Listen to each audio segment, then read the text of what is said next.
What's up, everyone? This is your host, Ghost, coming to you live with another wonderful video. How is everyone doing today? I'm doing well myself. Oh boy, do we got a lot to talk about. We got World War III starting, the SAVE Act, a new one. Apparently, there's a couple of them. So we got a new SAVE Act that's coming out.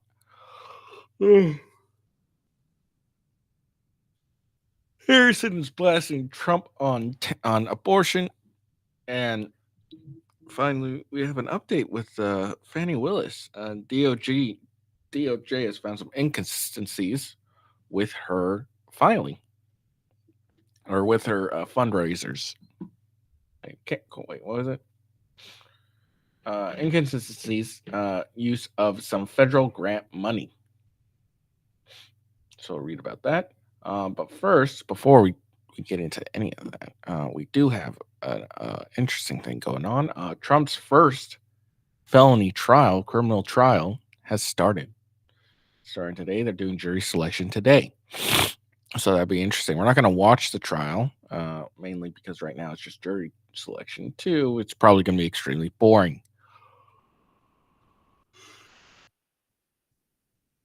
I also don't know if it's actually being videoed or streamed or whatever. So I don't know if we can even watch it. But we're not going to watch it regardless because it's not going to be very interesting. The OnlyFans murder trial ever comes about, that's the one I'll be watching because that's going to be very interesting. So we're going to look at what we're going to look at about Trump's first criminal trial is basically his first talk. He did a little speech before he went in, so we'll look at that real quick, and that'll be it. Sorry, I'm tired. All right. So today, what we're going to talk about today is we're going to talk, or we already discussed what we're going to talk about today. So before I get into any of that, some housekeeping. Make sure you follow me on X at officialwghost. That's the best way to find me. As you'll see when I go live and everything, when I tweet it out, etc., etc., etc., etc. Rumble.com/withghost is my main channel, so check me out there if you're interested, regardless of where you're watching, and give me a follow there. YouTube.com/@withghost is my YouTube channel. Give me a subscription there. Like the video. Twitch.tv/@officialwithghost is the Twitch one, so check me out there. And I'm also live on X. So if you're following me on X, and you're watching this on X, go to Rumble and follow me there, as Rumble is the best place. I would like to give a shout out to Reb1921Fly for the follow on Rumble. Thank you so much. I appreciate you. Yeah, I think that's all the housekeeping I have.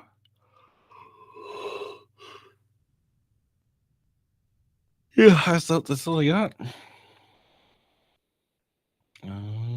Trying to think. Just trying to think. Yeah, I think that's all I got. All right. So let's get into it and let's check out Trump's first speech regarding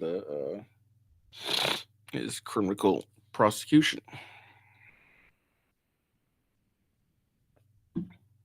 Word that he might stop and make a few comments, and we will dip into that if that happens.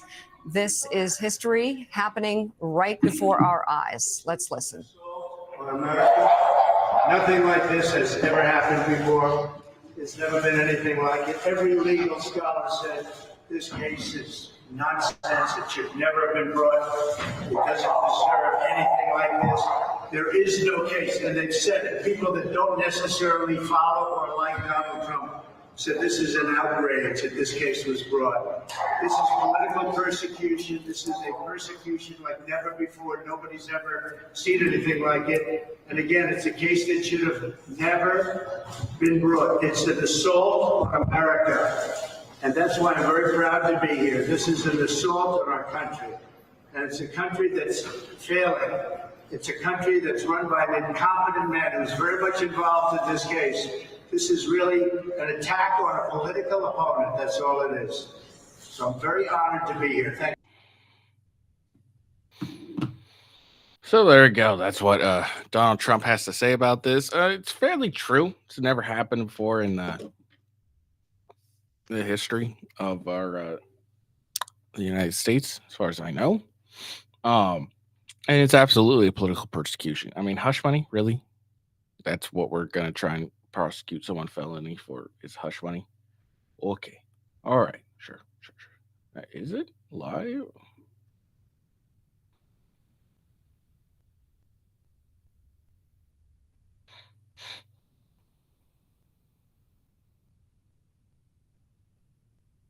Interesting. Apparently, there's a recusal motion going on.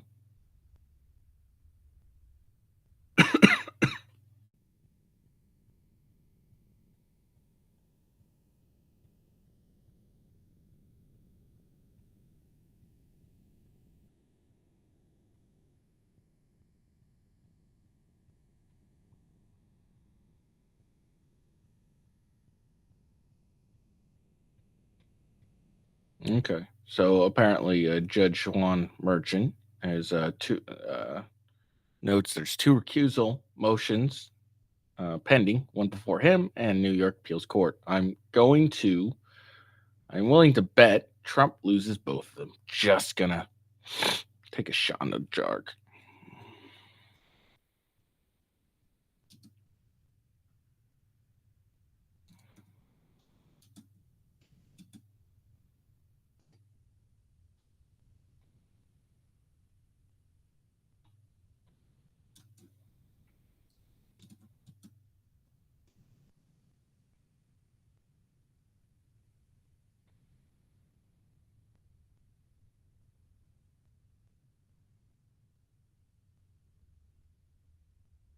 Sorry, I'm just checking out.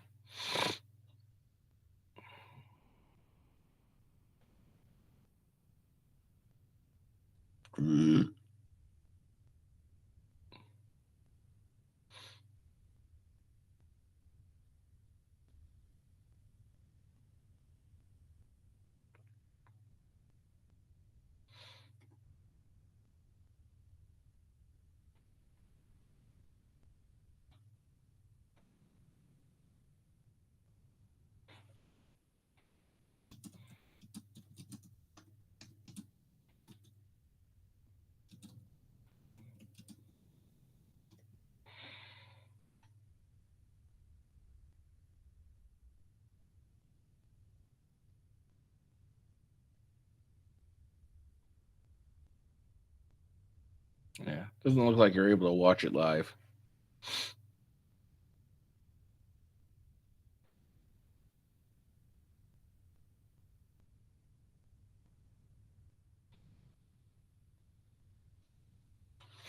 Which you think you could, but apparently not. Because why would anyone want to watch this? I have issues with us not being able to watch this live. I know that I used to trust the court system a lot more until I watched the Kyle Rittenhouse trial, and I probably wouldn't have changed my mind on the how honorable or uh, I probably would. I wouldn't really say honorable, but I don't really have another word. But I expected more of our criminal justice system, and if I could, or not if I could, but if I was not able to watch it live, I probably would still have a lot more faith in the criminal justice trial, and I think it was due to being able to kind of see the bullshit live on television that I was able to really grasp how much bullshit there is going on. I think that's what we need with the Trump cases. I don't know if he got denied, but I really wish he pushed for. I really wished he pushed for. So what I'm looking for,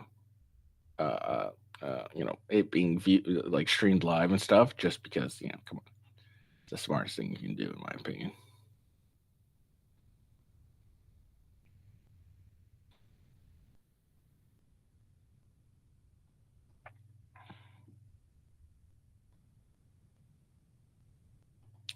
All right. Well, we'll keep an eye out on any updates and whatnot.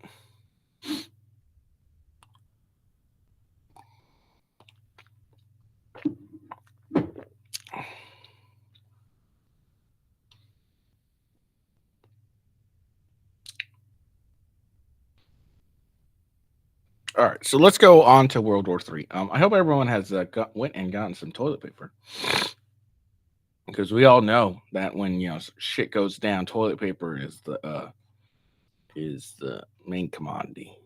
It's the most important thing. If you don't got the toilet paper, what do you have?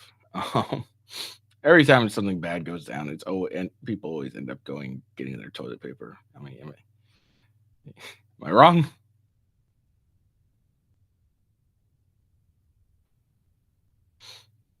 What the hell?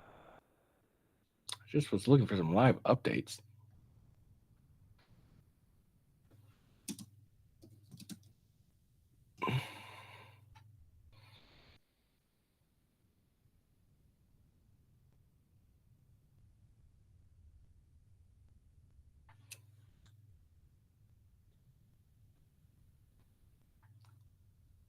Okay, nothing of interest. All right. But yeah, I hope everyone has went and gotten their toilet paper. So I was just trying to get some live updates I can share right now, whenever there's a lull and stuff. Anyways, not important. But yeah, I hope you got your toilet paper. World War III has started. Iran has launched missiles at Israel. Now we got a few things we'll go over. We're gonna go over CNN's article on why Iran attacked Israel and what comes next. We're gonna watch Imentez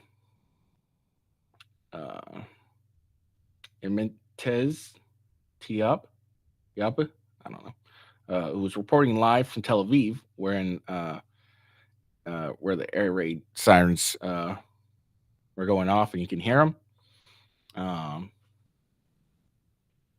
Basically, he was reporting live when Iran started attacking. So we'll go look at that. We'll get a CBS News article, and Israel's talking smack to Iran, being like, "Yo, you didn't do shit." And then finally, we'll end on Fox, and Iran apparently has offered Israel off-ramp to conclude attack after launching missiles. So that's what we're going to cover for World War III. Let's get into it.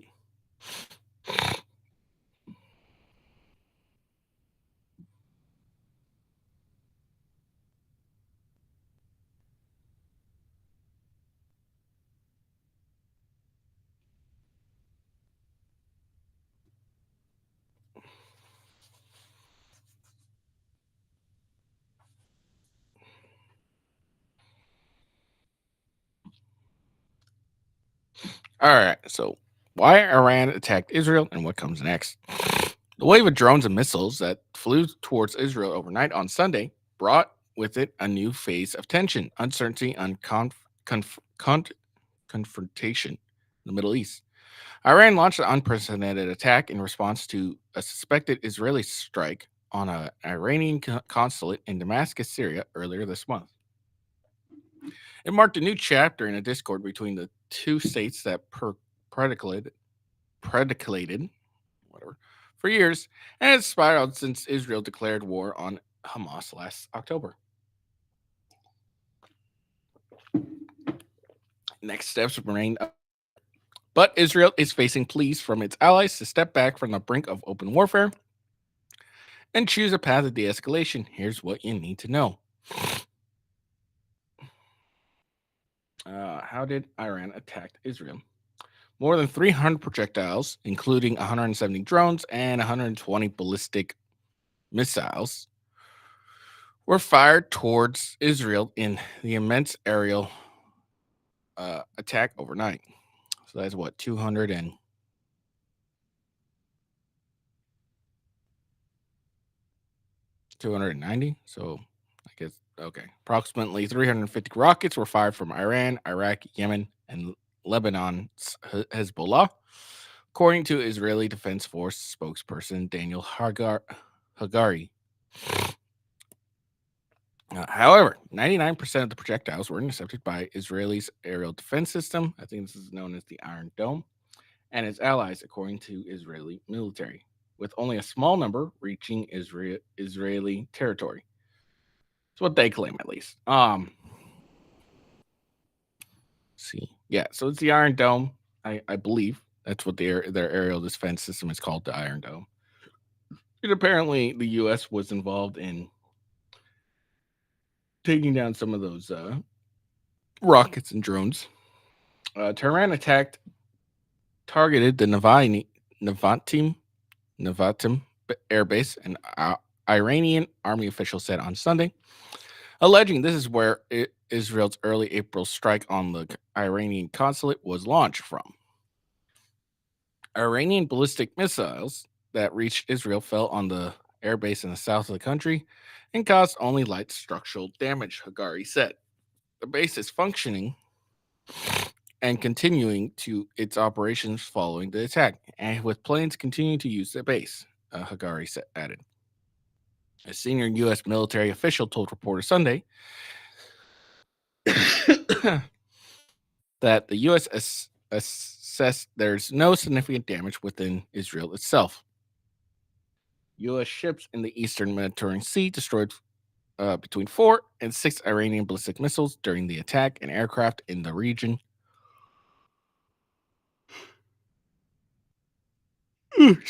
shot down more than 70 Iranian one-way UAVs heading towards Israel. The U.S. Patriot missile battery shot down one ballistic missile in the vicinity of Erbil, Iraq, officials said. Why did the attack take place? Israel and Iran are long-standing rivals and been engaging in a shadow war for years. Israel's war with Hamas, waged since the militant group attacked Israel on October 7th, has heightened those tensions. Iranian-backed forces in Iraq and Syria have launched attacks aimed at U.S. military positions in those countries, and Iran's leadership has warned the attack by its allies won't stop until Israel's war in Gaza ended. But fear of spiral regional war spiked further in early April when Iran accused Israel bombing its diplomatic complex in Syria. The airstrike destroyed the consulate building in the capital Damascus, killing at least 7 officials, including Mohammed Rezan Zahidi, a top commander in Iran's elite Revolutionary Guard, IRGC, and Senior Commander Mohammed Hadi Haji Rahami, Iran's former foreign minister, said at the time. Okay. Zahidi, former commander of the IRGC's ground forces, air forces, and the deputy commander of its operations, was the most high-profile Iranian target killed since then U.S. President Donald Trump ordered the assassination of IRGC General Qasem Soleimani in Baghdad in 2020. Iran's supreme leader, Ayatollah Ali Khamenei, said Israel would be punished for the attack, while President Ibrahim Raisi said it would go unanswered. State news agencies IRNA reported the Iran-backed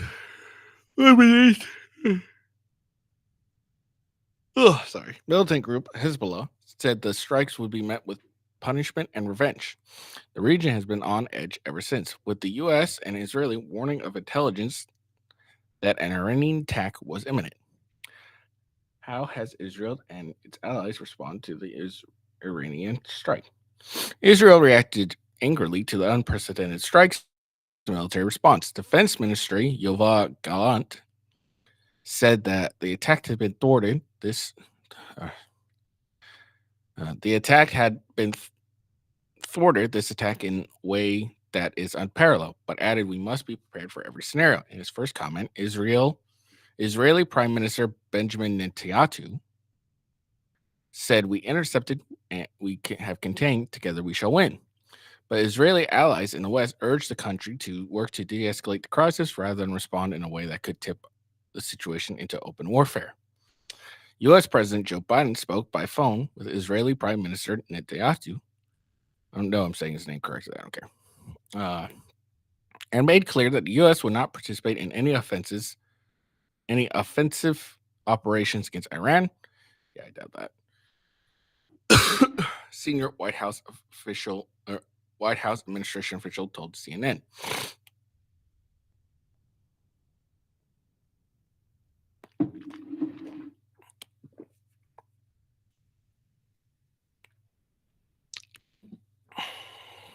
Benjamin Biden told Netanyahu he should consider the events of Saturday night a win, as Iran's attack has been largely unsuccessful, and instead demonstrated Israel's remarkable capacity to defend against and defeat even unprecedented attacks. After a virtual meeting Sunday, leaders of the G7 condemned in a joint statement the Iranian attack, which it said risked provoking uncontrollable regional escalation. We demand that Iran and its proxies cease their attack, and we stand ready to take further measure now and in response to further destabilizing initiatives. Hold on.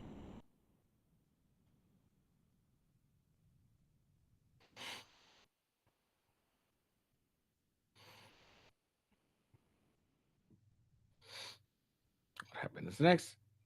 The decisions made by Israeli war cabinet will dictate the immediate next step.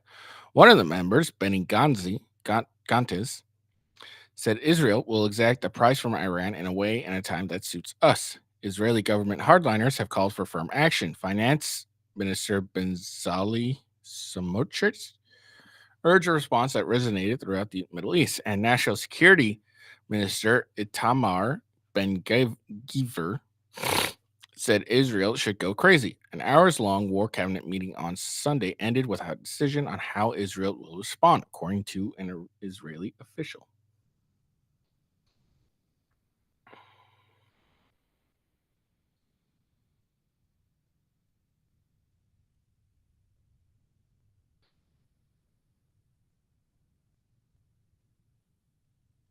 Sorry, checking something out. One of the key dilemmas facing the cabinet is determining how quickly Israel should respond. The official said the Israeli military has been tasked with coming up with additional options for a response. Israel told the United States that it's not looking for a significant escalation with Iran. A senior Biden administration told reporters Sunday they are looking to protect themselves and defend themselves, the official said. On Sunday, Iran said a new equation in its adversarial relationship with Israel has been opened and warned of a much bigger assault on the country should Netanyahu decided on a tit-for-tat attack. We decided to create a new equation, which is that from now on, the Zionist regime attacks our interests, assets, personalities, civilians, anywhere and at any point, we will retaliate against them. The commander of the Islamic Revolutionary Guard Corps, IRGC Hassani Salami, told Iranian state TV the Zionist regime is a term Iran uses to refer to Israel. So there we go. God damn. It's heating up in the Middle East. Get your toilet paper, people. Get it. Get it. Get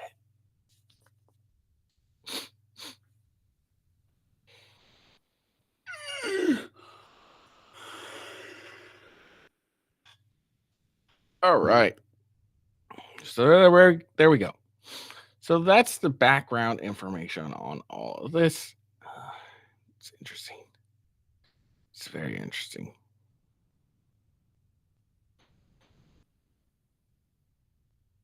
But what can you do?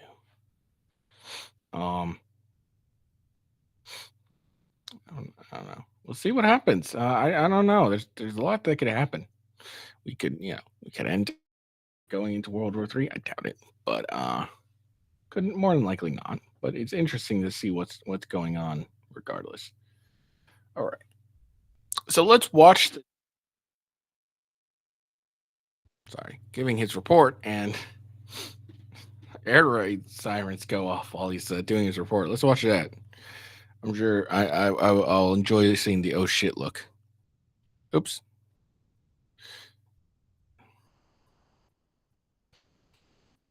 There. In the last hour alone, we've heard the sound of sirens and loud booms, including in areas right across the country, which has just rattled so many people after dozens of drones and potentially missiles entered Israeli airspace. In fact, I believe we have some footage of that. Again, you can hear the sound of sirens blaring, and you can see some of those interceptions. Now, we understand the U.S., Israel, and the Jordanian military intercepted much of that, and so too has Israel's incredibly sophisticated missile defense systems. We also understand that Israel's war cabinet is meeting in Tel Aviv here at this very hour, and we're also hearing reports that there is at least one casualty. Again, reports that there is at least one casualties. The concern is that could change in the coming hours following this unprecedented attack from Iran on Israel inside Israeli territory, something Iran has never done, but warned it would, as you so rightly said, following last week's strike on its embassy in Damascus, destroying that building and killing that senior commander. All right. Well, that's not what I thought it was going to be. I thought it was going to, I thought it was going to be like him mid-report, and all of a sudden the shit goes down. He's like, oh, fuck.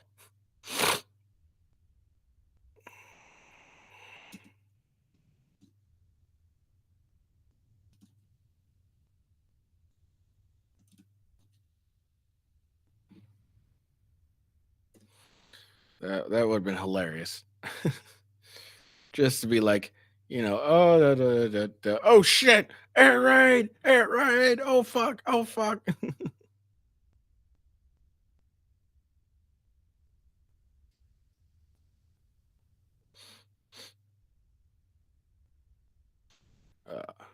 right. Wasn't anything I thought it was going to be, so kind of disappointing. I really thought, he was in the midst of his reporting, and all of a sudden air raid sirens were going off. I thought that's what was going to happen, but apparently I don't get that. Not that lucky.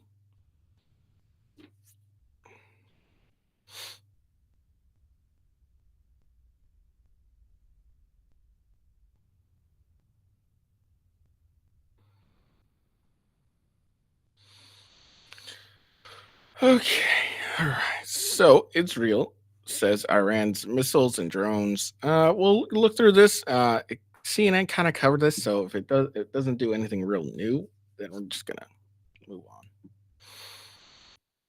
on. Air raid sirens and loud booms sounded across.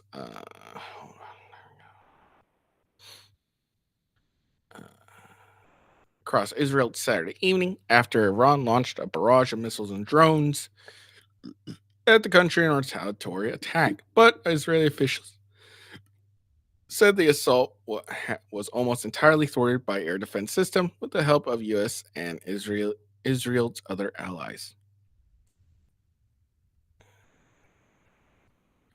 See, more than 300 missiles and drones were fired from Iran towards Israel. Israel Defense Force Hagari said virtually all the weapons were intercepted before entering Israeli territory. He reported only minor damage to one military base from the few ballistic missiles that landed in the country. Hagari confirmed that a 10-year-old girl has been severely injured by shrapnel. That's unfortunate, but said, as far as we know, there are no additional casualties. The Iranian threat met the aerial technology and superiority of the IDF, along with a strong fighting coalition, which together intercepted the overwhelming majority of the threat. 99% of the threats launched towards Israel's territories were intercepted, and a very significant strategic achievement, Hagari said. The IDF said in a separate earlier statement posted on social media that there were some injuries from the Iranian launched missiles, including at a military base in southern Israel, but the full statement released later by Hagari made no mention of casualties. Very little damage caused.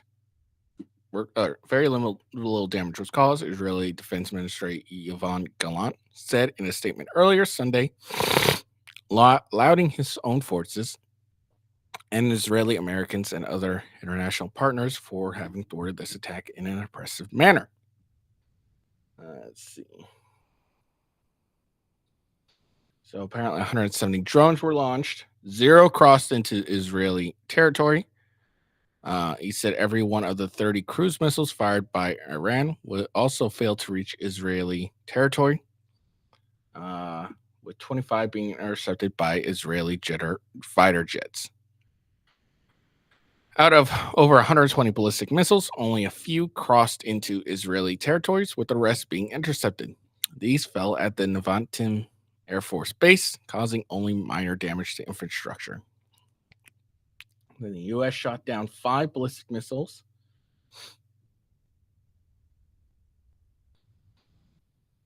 Oh, no, sorry. 5 ballistic missiles got through Israeli and U.S. air defense and impacted Israeli territory. 4 landed in the Air Force Base, where Israeli F-35s are based, which U.S. officials say was Iran's primary target. 1 missile hit a runway, another hit an empty hangar, third hit a hangar that was no longer in use. Another ballistic missile appeared to be aimed at a radar site in northern Israel, but it missed. Of the 120 ballistic missiles fired by Iran, roughly half failed or on launch or crashed in flight, according to one of the U.S. officials.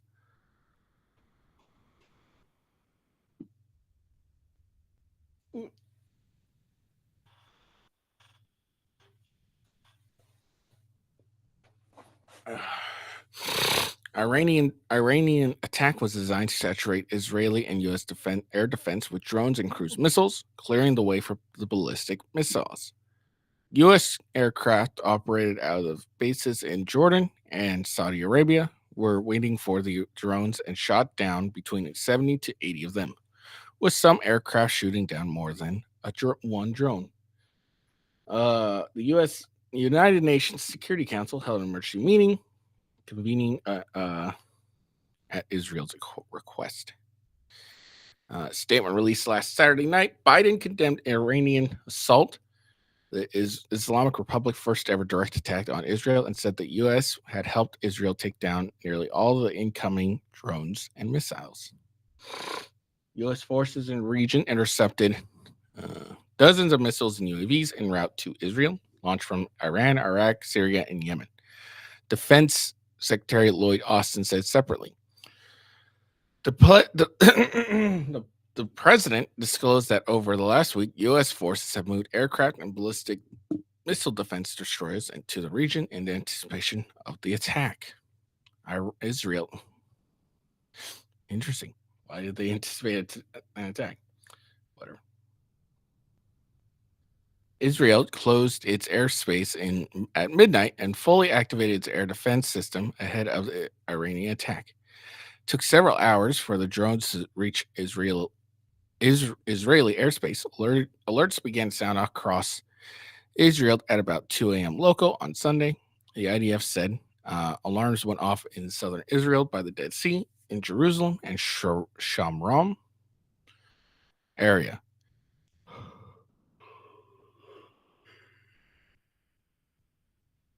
Let's see.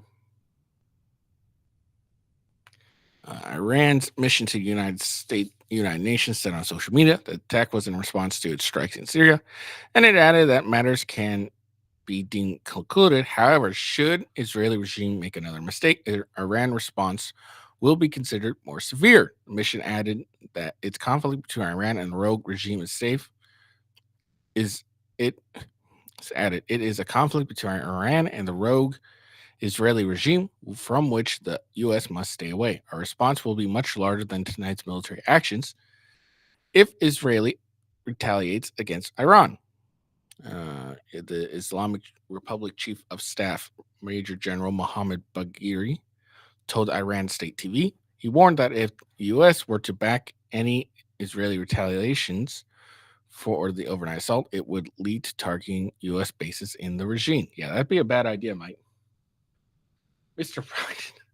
I do love CBS. They're like slyly showing their disrespect, their disdain for Biden. They're calling him Mr. Biden instead of President Biden. Like it's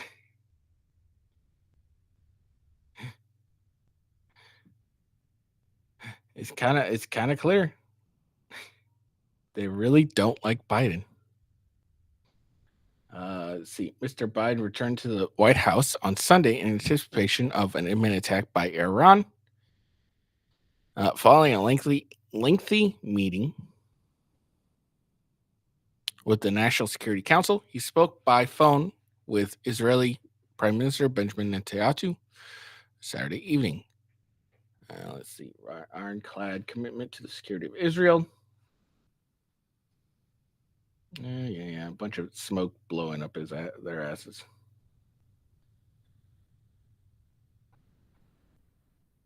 All right. Nothing really interesting more on this.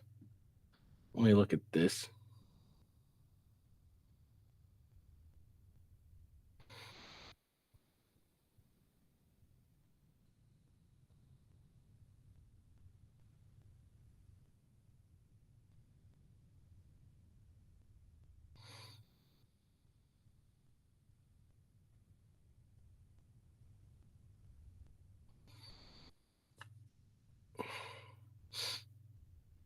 All right. This Fox News thing isn't very interesting.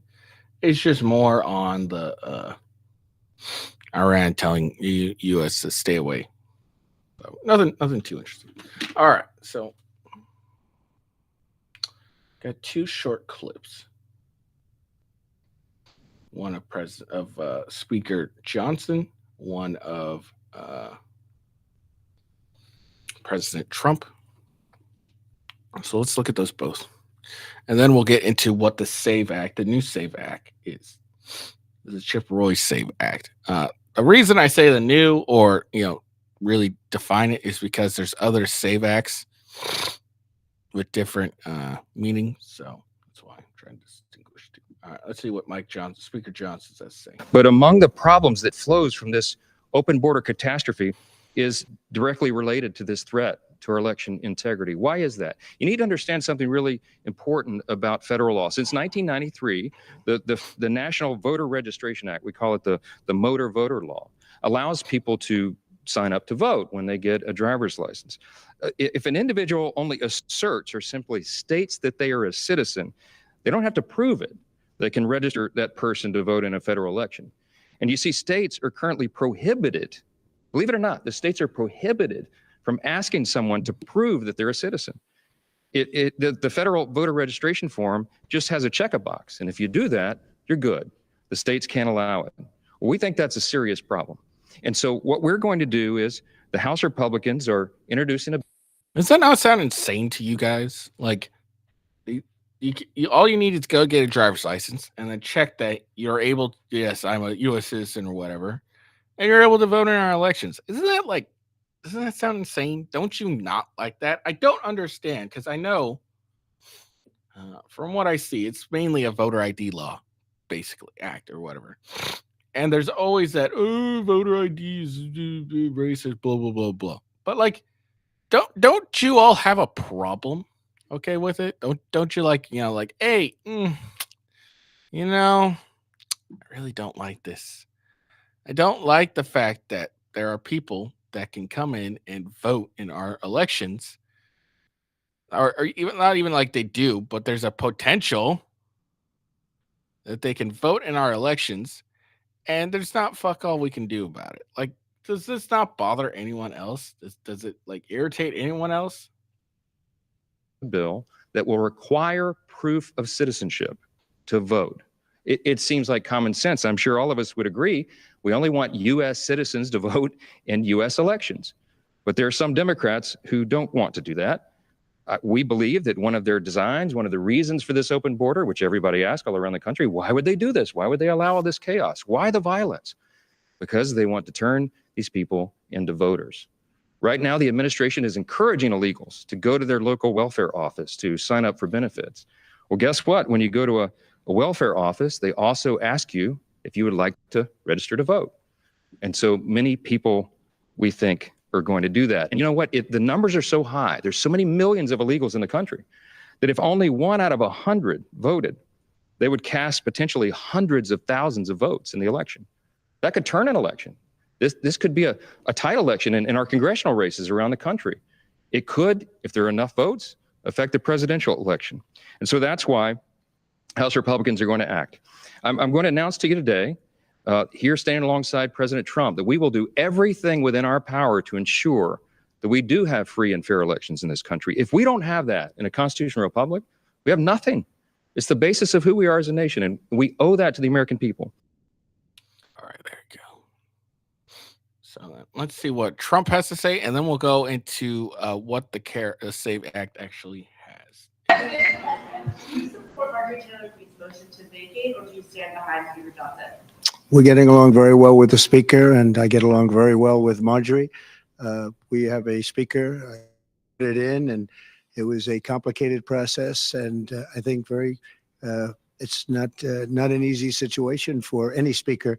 I think he's doing a very good job. He's doing about as good as you're going to do, and I'm sure that Marjorie understands that.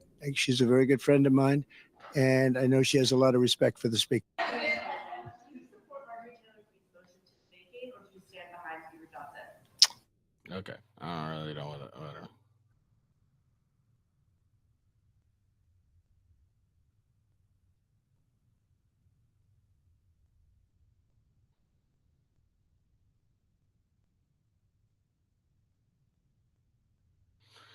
All right. So there we go. So those are the various talks or words. Oh, God damn it. Same thing. Why the hell is that on the top?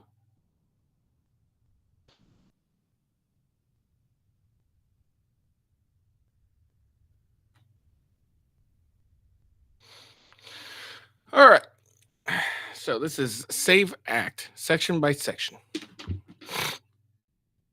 This is from Representative Chip Roy, Texas 21, District 21, I'm assuming, or whatever.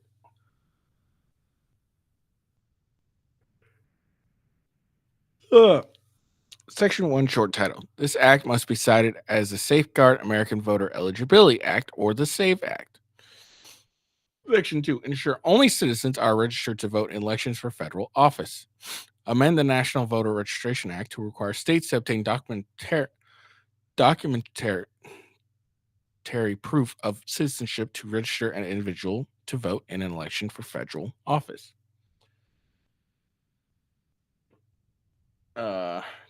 Definition of documentary proof of U.S. citizenship defines documentary proof of U.S. citizenship in the NVRA to require both verification of identity and citizenship. Certain documents satisfy both the documentary proof of citizenship and identity requirements. A form of identification issued consistent with the requirements of the Real ID Act of 2005 that indicates the applicant is a citizen of the United States. A valid United States passport, a military identification card, together with a United States military record of service shows the applicant's birthplace is in the United States. A valid government-issued photo identification card issued by a federal, state, or tribal government showing the application's place of birth was the United States. In the event that an application does not have any of the above, they must provide a government-issued photo ID in addition to one of the following: a certified birth certificate issued by a state, a unit of local government in the state, or a tribal government that meets certain criteria. An extract from a United States hospital record of birth created at the time of the applicant's birth, which indicates that applicant's place of birth was in the United States. A final adoption decree showing the applicant's name that the applicant's place of birth was in the United States. A consular report of birth abroad of a United States citizen, or a certification of an applicant's report of birth of a United States citizen issued by the Secretary of State. A naturalization certificate or certificate of civilian citizenship issued by the Secretary of Homeland Security, or any other document or method of proof of United States citizenship issued by the federal government pursuant to the Immigration and Nationality Act. An American Indian card issued by the Department of Homeland Security with the classification KIC. Amends national procedure for voter registration for elections for a federal office. Amends the national procedures in the NVRA to clarify that states may not register an individual to vote in an election of federal office under any method unless the applicant provides documentary proof of U.S. citizenship. Registration with application for motor vehicle driver's license clarifies that DMV must obtain documentary proof of U.S. citizenship to register an individual to vote in an election for federal office.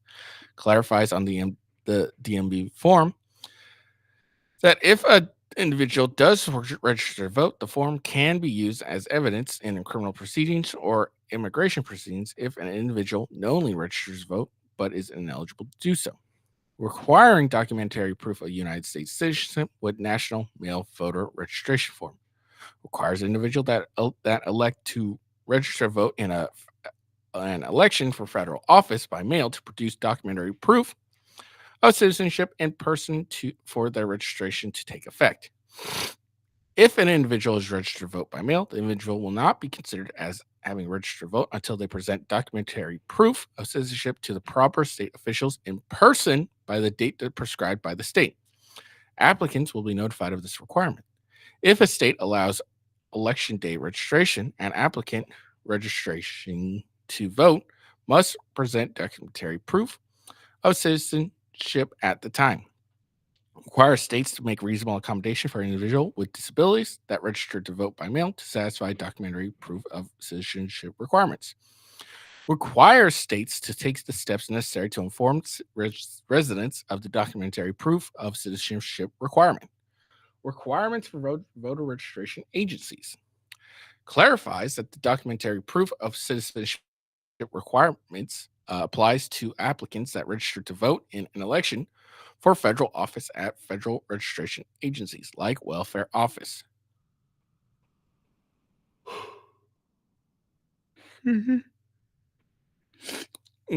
Clarifies receipts of documentary proof of citizenship is a voter registration agency must provide.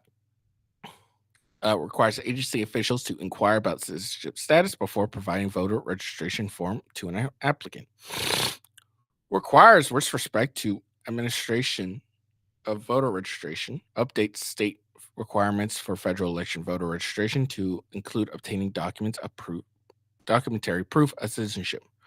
Prohibits states from registering by any method any individual to vote in an election for federal office unless the individual provides documentary proof of citizenship.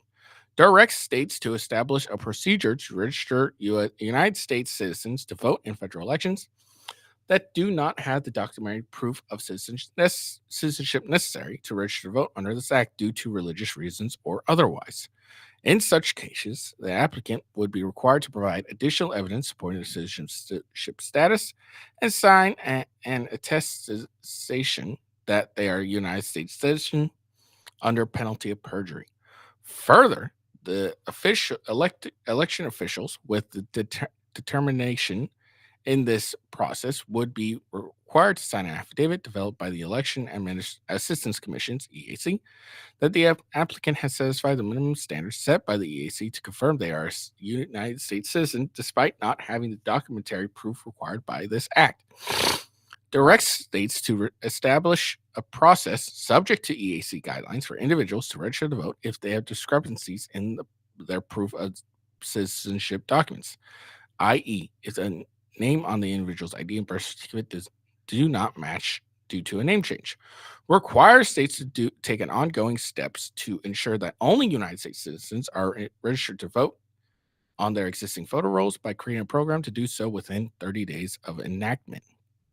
Empowers states to do this by providing no-cost access to Department of Homeland Security's DHS SAFE system, the Social Security number verifications, and other database. Also directs DHS to determine whether to conduct removal proceedings if a non-citizen has been identified as having to register to vote in federal elections.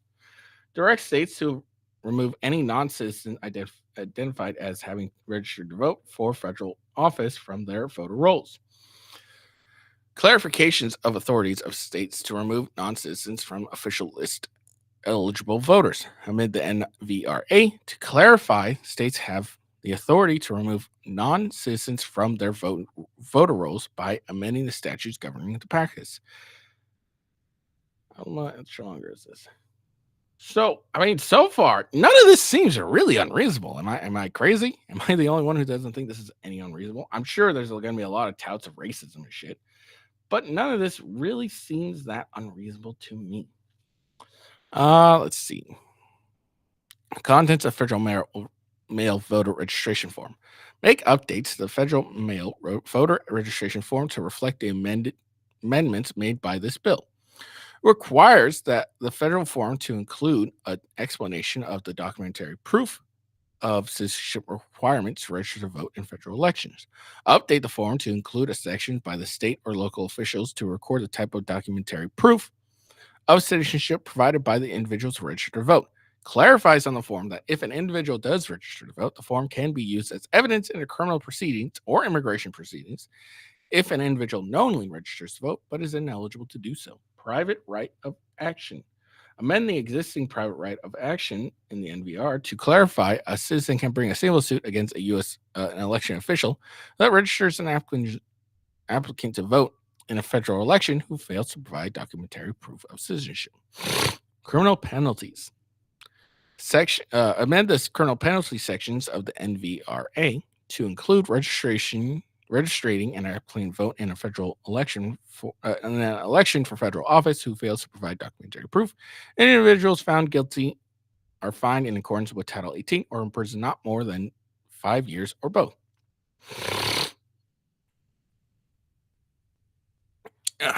Applications of requirements to states. Clarify that the 6 states currently exempt from NVR are not exempt from documentary proof of citizenship required under this bill.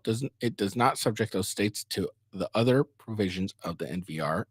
However, so this one here, it looks like there's 6 states that are exempt from NVRA, but they still be required to get documentary proof of citizenship, but they won't be subject to any other provisions, just the specific provisions. The amendments made by this act shall take effect on the date of enactment. Is effective date. Election Assistant Commission guidance requires the EAC to adopt and transmit to states any guidance necessary to implement the act within 10 days of the bill's enactment. And applicability of Paperwork Reduction Act exempts any updates to federal forms or new forms required under Section 2 from the Paper Reduction Act to ensure timely updates to development of such forms. So this is a SAVE Act. I can't find anything that anyone should be offended by. I mean, a lot of the stuff you have to have is generally. I mean, a lot of the stuff you require, you kind of already need to have for a lot of shit. So I don't understand how anything. There's even one for citizens. You got to have your national certificate or certificate of citizenship if you're a citizen but not born in the U.S. You need your birth certificate. Everyone should probably have their birth certificate. It doesn't cost that much to get one.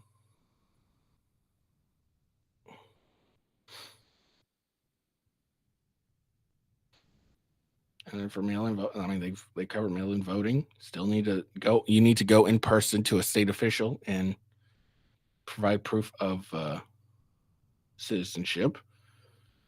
There's guidelines and help to make the transition as smooth as possible. But this is government, so it's not going to be smooth regardless. But there's at least an attempt to help. I can't find anything that anyone could really find distasteful or like I generally can't see anything.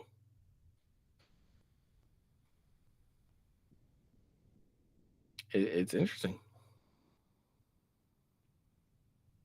Now, I think this. I mean, come on. I don't. They should. I mean, I think this should have been done a lot sooner. So the fact that they took forever to get it done is, just telling itself. But we'll see. I can't see anything that anyone could truly be like, oh, this is terrible. I don't see it.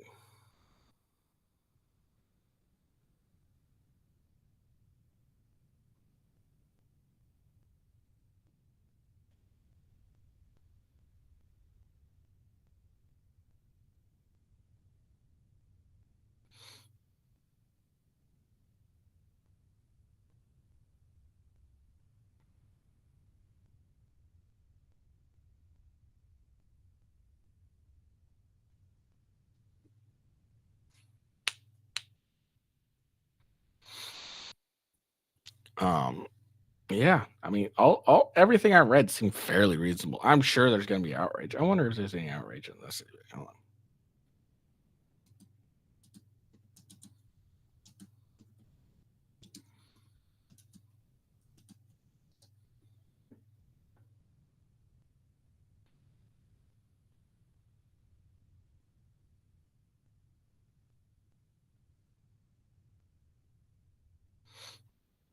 I don't see any. I mean, there's a quick Google search, and no one is super angry about it. So, I think everything in that act is reasonable. And yeah, I can't find anything that I like anyone to really disagree with, honestly. But I mean, if you do, you do. There's nothing you can do about it.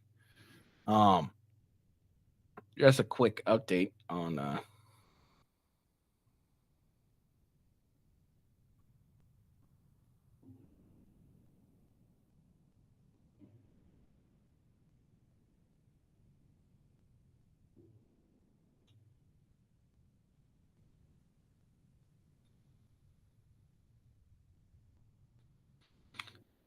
update in Trump trial. The prosecutors try to get the Access Hollywood video. That's where the one where he's like, "Oh, they'll let you grab him by the pussy and shit." It's that one that everyone keeps misquoting. He's also not allowing the E. Jean Carroll deposition to come in. Now the prosecutors are trying to introduce evidence about the allegation of sexual assault against Trump. So after Access Hollywood came out, there was 3 women that came forward with allegations of sexual assault. I don't see how this has to do anything with the trial itself, because this whole trial is about hush money and Trump trying to apparently is being accused of yeah, there you go.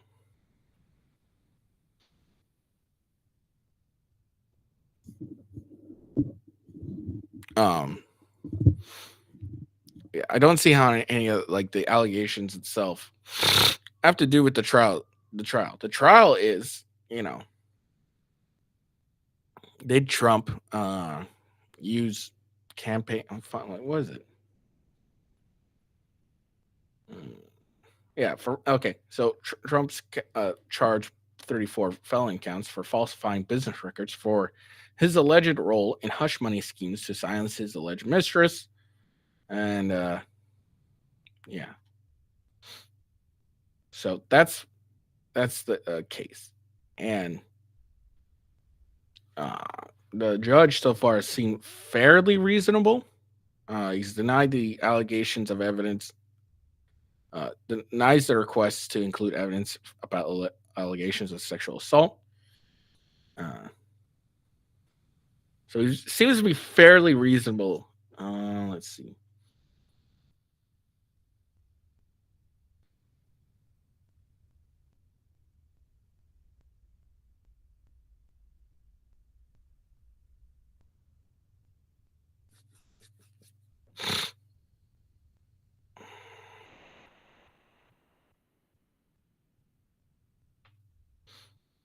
Yeah. So far, I'm looking at this, and the judge seems to be fairly reasonable.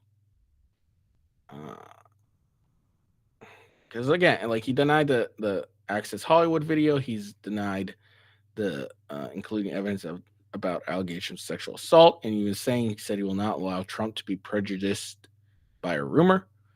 It has nothing to do with the trial itself.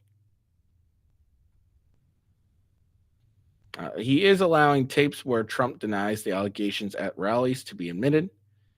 Again, I don't think this has anything to do with the trial itself. The trial is, did Trump did Trump lie or falsify his business records to provide money to Michael Cohen for the hush money? That's what this trial is about. The fact that any sexual assault stuff is coming in is prejudice itself. It's dumb. Okay, let's move on. Let's talk about Kamala Harris. I know we all love talking about her. Vice President Kamala Harris laid into former President Donald J. Trump over abortion rights at a campaign rally in Arizona on Friday, accusing him of being directly responsible for a court decision this week that upheld the state's 160-year-old near total ban on abortion. Overturning Roe, if I remember right, Trump's position on abortion is basically, and we'll see whether they mention this, is it's a state's issue. Let the states decide. That's what it generally, that's what I remember seeing. So we'll see if this covers it, but let's keep the mind open that Trump's abortion stance was it's up to the states. Okay. Overturning Roe was just an opening act, Miss Harris. Again, CBS, or what is this? New York Times. Yeah, it really shows that New York Times, CBS, they don't respect these. And I'm kind of new to all this stuff, to like really doing some research and looking in and stuff, and it seems to me that they like even no, never mind. No, I'm just looking at it right here. Oh no, she's just quoting. Okay, maybe it's just because of the quote, but it seems like that the New York Times, CBS, they don't actually respect Harris or Biden as the president, because they just named her Miss Harris. She is the current vice president, so technically the proper thing is Vice President Harris.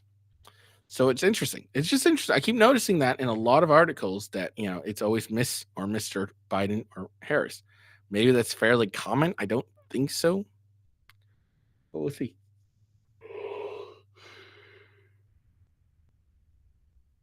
Miss Harris told a crowd of several dozen supporters at a community center in Tuscany, Arizona, just the opening act of a larger strategy to take women's rights and freedom, part of a full-on attack state by state on reproductive freedom. We all must understand who is to blame. Former President Trump did this. Ms. Harris went on to call abortion restrictions in states like Arizona Trump's abortion bans.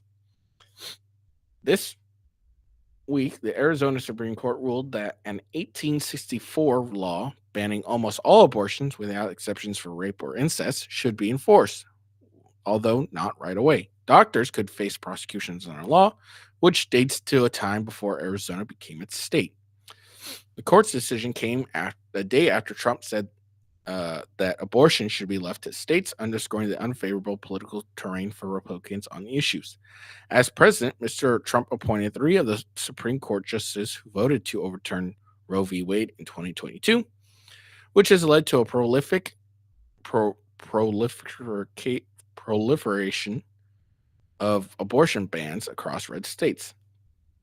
Democrats, led by Ms. Harris, has seized on the Arizona law. The Biden campaign released a new message campaigning within tagline, Donald Trump did this.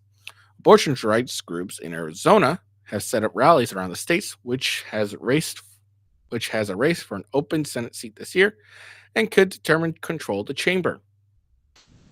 This is a very, very scary week for our state of Arizona, said Representative Ruben Gallego, a Democrat who's running for Senate seat against Carrie Lake, a Republican. Tuesday's decision rocked all of us. We now have the nation's most extreme abortion ban. Okay, move out of the state then.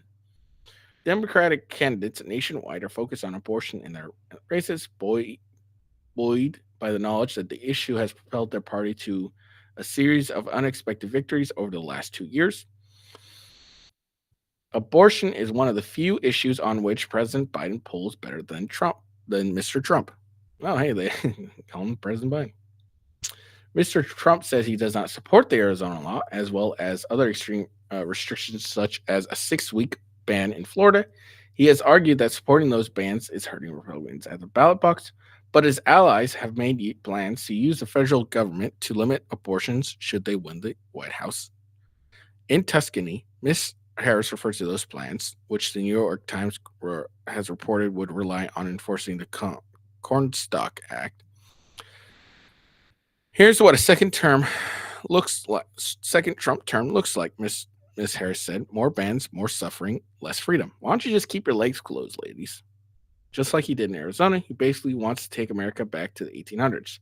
Shame! The crowd cried out as she described the potential impact of the 1864 law. For Miss Harris, the prominence of abortion in the presidential race is a chance to expand her profile as vice president, as well as her presence on the campaign trail. Last month, she became the highest-ranking officials known to visit an abortion clinic. Kamala Harris has become the abortion czar of the Biden administration, Carol Tobias, the president of the National Right to Life Committee and anti-abortion group, said in a statement, instead of joining with the pro-life movement to build programs and safety nets to help promote real solutions for women and their preborn children, Joe Biden and Kamala Harris have engaged in fear-mongering and propaganda. Well, that's all they can do. I don't really have a good argument. Miss Harris may make for more of a natural messenger on abortion than Mr. Biden, an 81-year-old practicing Catholic, not really Catholic, who has long expressed personal discomfort with the procedures, even as he has become a committed supporter of abortion rights. He uses the word abortion when speaking on Friday, in contrast to Miss Harris leaned into the issue. In the United States, she argued, freedom includes the right to make decisions about one's own body, not have the government telling people what to do. Not telling you what to do, telling you what you can't do. You can't kill a baby. Well, actually, it's really just the states. Now, I would be against any law that tries to punish an individual from going to a different state and getting an abortion. I'd be against that. I am in favor of any law that bans abortion, fine by me. But I'm against any law that sorry. But I'm against any law that would like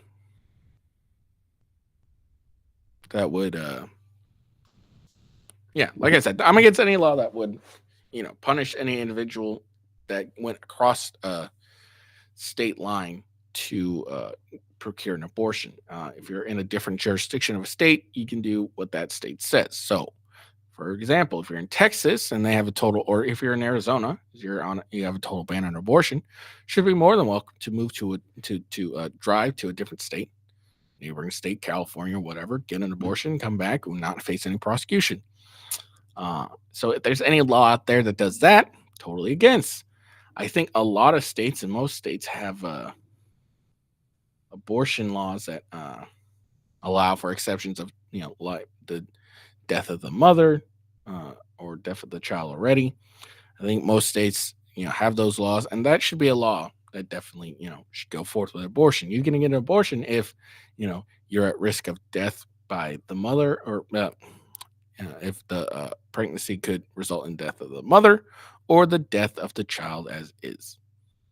So if if it's going to end up dying before it reaches full term or anything, abortion should be legal. If the mother's going to die at some point, like due to if the pregnancy continues, should be an abortion. I think that's something very consistent we can all agree on.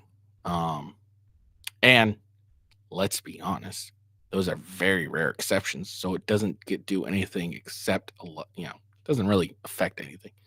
The majority of abortions, let's be honest, the majority of abortions are because it's really an avoidance of responsibility. So it really is. I want to keep partying, so I'm going to get an abortion. That's what the majority of it. I can't provide financially for it. I'm going to get an abortion. When I live my life, I'm going to get an abortion. like I think it was like less than it's like 1% combined of rape, incest, and health of the mother. That's like I think it's 1%, maybe 1.5.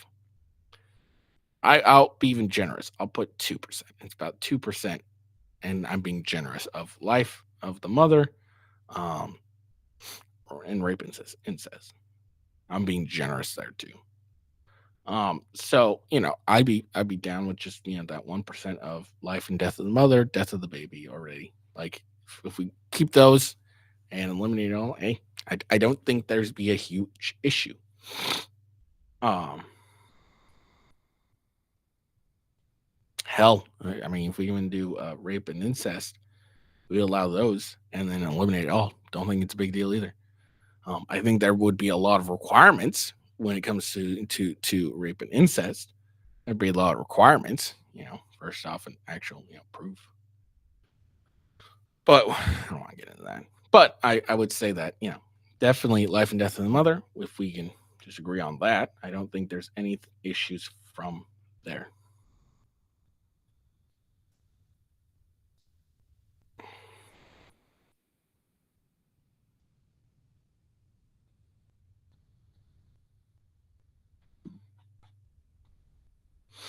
So, but I mean, Trump admits is like, I don't like a lot of these laws, but I think it's up to the states to decide this. I think that's a good position. I think it's a fairly good position to have. Like, I don't agree, but I'm going to leave it up to the states. That's what we decided. And I think to the states where it's belong. I can disagree with what states do, but I think to the states is where all this belongs. I think for Republicans, it's the best thing for us. Let's don't be doing all this. Let's do a federal ban or anything. Let's not do any of that. Let's just leave it up to the states because guess what? Pretty soon, I mean, it'll take a while, but eventually, the states that have a ban on abortion, they're gonna start outnumbering the states that have an abortion because they're killing all their kids, while the states that have a ban on abortion are keeping all their kids. So more constituents, more people, ends up changing a lot of things for people. So I call that a win. But yeah, so all right, moving on. Last but certainly not least, we're going to talk about Fani Willis a little bit. We'll see how interesting this goes. If it doesn't become that interesting, I'm just going to end it real quick. The Department of Justice discovered alleged inconsistencies in Fulton County District Attorney Fani Willis' use of some federal grant money, according to a new report. Willis has risen to national prominence for leading the Georgia election interference investigation against former President Trump, President Donald Trump. Her probe focused on his call to Secretary of State Brad Raffensperger, in which he urged him to find enough votes to tilt the election in his favor, as well as the alleged plot to submit a false slate of pro-Trump electors to the Electoral College. Okay, let's get this correct. He wasn't urging him to make up, to, and this was clear by the phone call. It wasn't, let's make, make votes appear out of nowhere. It was, you're presenting us with this number. We believe it's actually this number. And could we see how you got to your number so we know how you went wrong, how we went wrong? That's what the basis of the phone call was. It wasn't make a bunch of votes magically appear. It was, we believe it's this number. You're saying it's that number. We think there's more votes out there. Could you go and find them? It wasn't saying make the votes appear out of thin air. It's like they're somewhere there. Why don't you look for them? Trump pled not guilty to all charges and accused Willis of targeting him for political purposes. Of course, that's why she targeted him. Since launching Trump investigation, her conduct has faced heightened scrutiny from conservative critics, including congressional Republicans, who raised questions about her use of federal funds. Also, there's that point on the stand where she said, "Oh, I took campaign funds and put it to the side for my personal use." There's also that.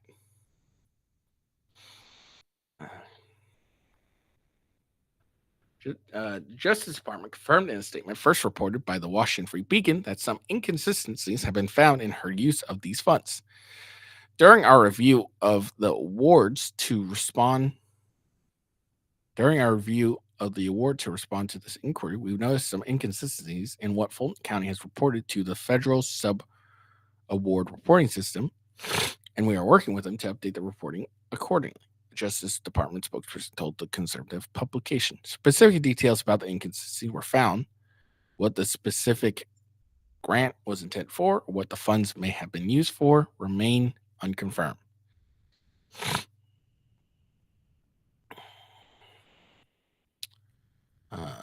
See, so Willis has previously sparred with Representative Jim Jordan, the Ohio Republican who chairs the House Judiciary Committee, over her office's use of grant funds. In February, Jordan and the House Judiciary Committee issued a subpoena to Willis's office requesting documents relating to her office's receipt and use of federal funds, threatening to hold her in contempt of Congress if she did not provide further documents by March 28th. In her own letter, Willis responded that her office has already provided you with substantial information about our programs that are funded via federal grants. Further, as I expressed to you in my letter dated February 23, 2024, this office is in the process of producing relevant documents to you on a rolling basis and is undertaking a good faith approach to provide you with responsive information about our federal grant funding. Her office also wrote that Jordan's request for extensive document demands is unreasonable and uncustomary and would require this government office to divert resources from our primary purpose of prosecuting crime. She added that Jordan's efforts will not derail the Trump's election interference case. So there we go.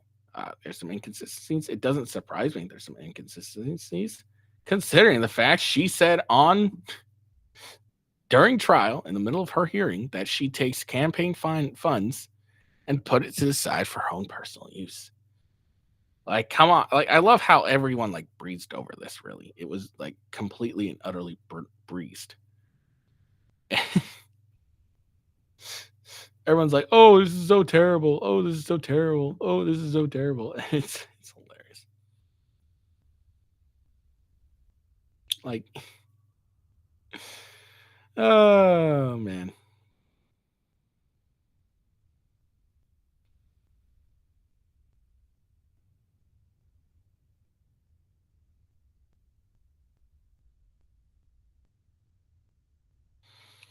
Oh, man. It's kind of hilarious.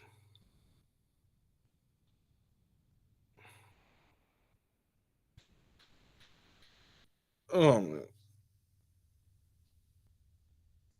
So, basically for the article, DOJ says, yeah, it looks like there are some inconsistencies.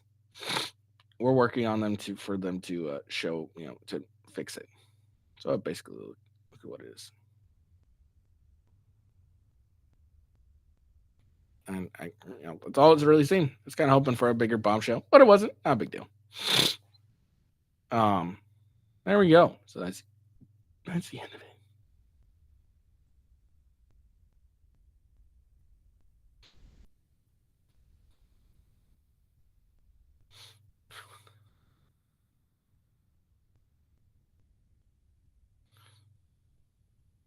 Hold on. All right. So I don't know if anyone knows about this, but this is Elias Jordan, an ex-Howard Show star. She was viral. She went viral. This video where she just ends up smacking her boyfriend, and then he basically puts her in headlock, and she screams. And apparently now she's trying to play the victim. I was gonna cover this, but then it kind of fell off, so it wasn't that important. But let's listen to this. Come on, let's listen to this. Calling me. I thought, how does this guy have time to call me all day and all night and watch my stream for 6 to 8 hours and then have people on the side? I just didn't think that was possible. In that scenario, turning on a live stream is, to me, to many people, it's the worst thing on earth to do, right? A lot of people would say that now because of what happened. But imagine I did not turn it on. Imagine I did not turn on that live stream and the same thing happened. I could be dead right now. I was thrown in the road after you assaulted this man. If I remember right, she hit him a couple times before he finally retaliated. Like, imagine the live stream wasn't on and this happened, and then you accuse him of unprecedented of assaulting you for no reason. I bet that would have been far more likely to happen.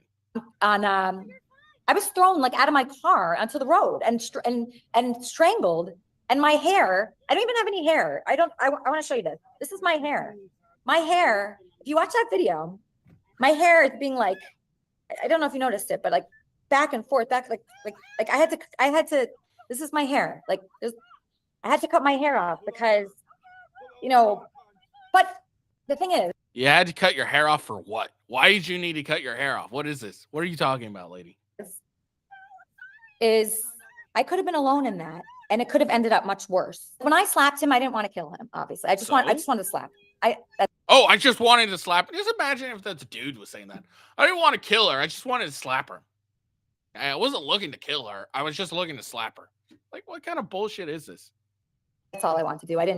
I just was mad. But I felt when he was like strangling me and when he was pulling my hair and like, because you fucking deserve shaking my head so violently, like a rag doll. I felt that he was trying to kill me. And my God, if I was alone, maybe he was just trying to stop you from fucking hitting the shit out of him all the fucking time while you're driving. I could definitely be dead right now. That's how I feel. Women need to feel safe. Then that don't. Is the number one important thing. Yeah, if you want to feel safe, don't hit a guy. like I don't remember like the full video, but it didn't seem like this dude was doing anything violent towards her to cause her to fucking hit the guy. If you want to feel safe, don't hit him. For women, and I could say that for all women, we need to feel safe. We need to trust the person, and we don't want to be that. Well, you know, maybe the guy wants to trust not to get fucking slapped for no fucking reason, which you apparently were doing. Kind of person that has to go through someone's phone to find the truth. We want truth. So how about if you go through a person's phone, you find something you really don't like, instead of hitting them, assaulting them, attacking them, you leave them. Break up with them. Say, peace, I'm out. I saw this on your phone. I don't like it. Deuces. How about you do that instead of assaulting someone because you're mad, because you're an emotional little cunt? Fuck you, lady. I just think like with everything that happened, I am so like broken by this, and good. Maybe next time you'll think twice before assaulting someone. Okay? Because guess what? You're talking about all that. You know what else could happen? This could have been a lot worse. All right. He grabbed your hair, yanked you around a bit. You're alive. You're not dead. And all this because you fucking hit him a bunch of times. I'm so disturbed that, you know, someone like that would come into my life and completely disrupt my life. What are you talking about? You hit him. I don't give a shit what the reasoning were for you hitting him. And he let you hit him a couple times before he did shit. And kind of just like he destroyed my life. No. You didn't destroy your life. You destroyed your own life from being a dumb bitch.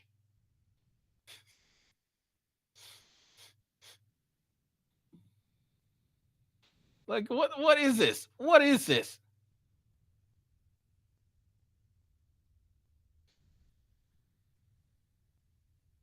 Oh, man.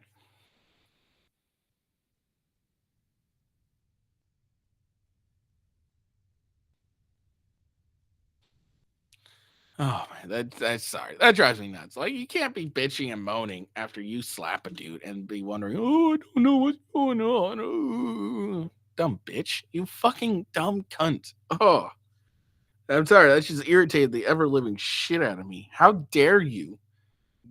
Because you know what would more than likely happen is, all right, what's her name? Liza Jordan, whatever her fucking name is. You know what more than likely would have happened if it wasn't on video record? You know what you would have probably done? Not probably. You definitely would have done. You would have went to the cops and said, my boyfriend hit me for no fucking reason, and he'd be in jail. That's what would have happened. Let's be honest. Come on. Like, this is just fucking ridiculous. Goddamn. So fucking irritating. This dumb chick going on and saying, oh, This guy assaulted me for no fucking reason. He had a good reason. You slapped him a couple hundred times before he actually did anything about it. Sounds like a good enough reason to me. Now, that being said, I don't advocate for anyone to hit it. I don't advocate dudes for hitting chicks because it never generally will not end well for you. You'll end up going to jail, regardless of how much she hit you. No matter how many times she hit you, no matter what she did, odds are you'll go to jail and get charged if you hit a woman. So don't hit women. But don't go on live stream and try and defend your. I just wanted to slap him. I didn't want to kill him. So why do you have a right to slap him just because you're angry? Okay, you're lucky he didn't end up beating the shit out of you. At most, he grabbed your hair and let me see. Hold on.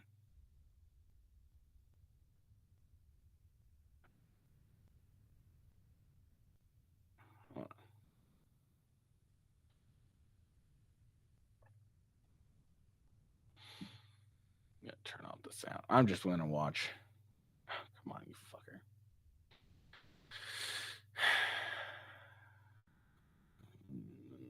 There you go. You know, I had to. I was thrown like out of my because it wasn't calling me. I thought, how did? I'm gonna find it. Let's watch the original video. So I don't have to listen to that dumb bitch.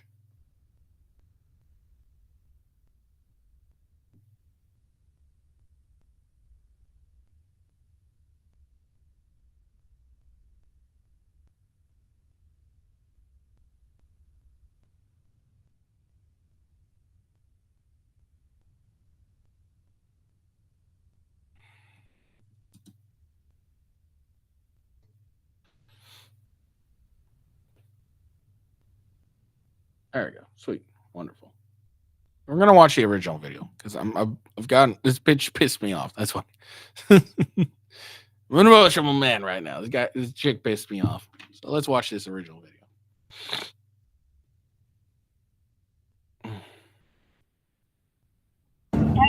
Hi, Sarah. How are you? How are you, Sarah? Okay. Let's back that up. All right. Just serve it. Hi, Sarah. How are you? Bam, bam, bam, bam, bam, bam. Like, what the fuck is this? Hi, Sarah. How are you? How are you, Sarah? Hi. And, different sentences that he. Sarah, I'm sorry about this. Don't talk. Don't fucking She talk. slapped him. Okay, so Sarah, I'm assuming, I'm just going off the context. I have no idea. Sorry, getting a little cold here. I'm assuming this is the. I don't know why I'm doing this, actually. I can do this on my phone. I'm assuming this is the chick he cheated on her with, I guess. Yes, Sarah, we're really sorry about this and sending him your way today. So don't worry. But yeah, so yeah, he's coming. Don't worry, he's coming home. She just like almost broke my nose. She's gonna get arrested. No, you're fine. You're fine. Fuck you, cunt. Next time you fucking touch me, I'll fucking dick you. So, no. She almost broke his nose, according to him. Let's be fair. According to him, she almost broke his nose. So then he's like, if you hit me again, I'm going to retaliate. All right. So he's giving her fair warning. Don't hit me again, or I'm going to have retaliate. You understand, cunt? Hey, no, Sarah, hang up. These idiots. She posted your fucking number in her cancer. Okay, and now she's doxing some poor lady. The Discord, and I was just being polite. Yeah, touch me and I fucking dick your dumbass bitch. I'll fucking dick. Now, say this, dude. If I were you, I'd get out of the goddamn car. But it looks like they're on the highway. Maybe he doesn't have a good opportunity. I'd just tell, like, dude, pull over. First off, I wouldn't let myself get hit, but still, like. Elisa. Yes. As a woman, the dumb cunt, Sarah, the dumb retard in the middle of the street session. Can you please delete my number from the chat? She's a fucking insane person. She's a fucking 50-year-old dumb cunt in the middle of the street dancing. Yeah, Sarah, I heard you had a kid when you were 16. That's what he told me about you. Yes, and he said you're a dumb Mexican. I said she's a dumb Mexican. And he said you keep showing up And he says you won't stop texting him, but I saw the text. It's the same shit. Yeah. Yeah, what's up? She's half your age. She's half your age. Delete the number, please. So says you hit me if you touch me again, I'm gonna beat the shit out of you. She's So half again, your he age. goes, grabs his ear, and that's when this started. Pull over, dumb cunt. Pull over, dumb cunt. No, please don't. I'll stop. Okay, I'll stop. Pull over. Okay, Pull over, dumb cunt. No, I'm sorry. No, call 911, Sarah. Call 911. No, please. Call 911. Yeah, you're sorry now that he started attacking you back. Now you're sorry. No, I'm sorry. No, I'm so sorry. Please let me go. Babe, please let me go. No, please, I'm so sorry. Please let me go. You're sorry, right?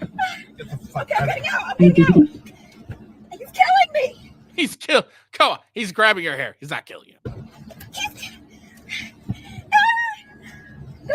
You know what's funny too? I hold on. Let me back this up. I don't think he punched her once. He grabbed her hair. Let me see. The number, please. Pull over, dumb cunt. Pull over, dumb cunt. No, please don't. I'll stop. Okay, I'll stop. Pull over. Okay, Pull over, dumb cunt. No, I'm sorry. No, call 911, Sarah. Call 911. No, please. Call 911. All he's doing is pulling her hair, actually. Yeah, he's like touching her face and shit, but he hasn't actually struck her. He hasn't punched her. He's pulling her hair. Hair. Please, I'm so sorry. Please let me You're sorry, right? Get the fuck Okay, out I'm of getting here. out. He's killing me. He's killed. No! Okay, I'm getting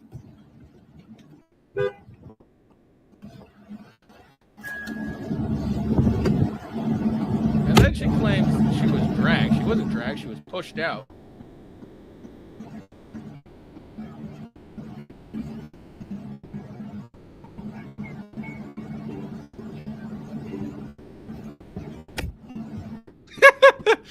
Song about, oh no, no. Get that phone. So there we go. That's the whole video. All right. So this fucking liar, this dumb chick. I feared I was gonna die. You were nowhere even close to being like. You had no reasonable fear. All he did was pull your hair. Okay. Yeah, he messed with your face a bit. I didn't see any strikes. I could have not seen it. I didn't see any strikes, but he just pulled her hair a lot. That's what he did. So, like, shut up. Like, you hit this dude multiple times. He says, look, if you hit me again, I'm going to deck you. And then all he ends up doing, actually, is pulling your hair a bunch. So, you kind of got off easy because he probably, if this was a lot of other dudes, he probably would have broken your face. You felt entitled, so you struck a guy a bunch of times. Don't do that. Guys don't hit chicks. Chicks don't hit guys. Okay? But now she's coming on and doing some big old victim tour. Like, oh, I just wanted to slap him. I didn't want to hit him. Like, I don't care if you found a bunch of other chicks on his. Oh, it's even better. She's been booked in jail after being arrested for felony battery. Good for this guy. Good for this guy. All right. I'm done. That's the end of it. Hope you guys enjoyed the video. Make sure you like and subscribe. Give me a follow. Give me a like. Follow me on Rumble for sure. Check out YouTube. Check out Twitch. Tomorrow, I don't know what we're talking about tomorrow. But tomorrow evening, I will be doing a gaming stream. Going to start trying to game Tuesdays and Thursdays. And then on Sundays, I'm going to start gaming as well. Hope you all have a good day. Peace out and see you later.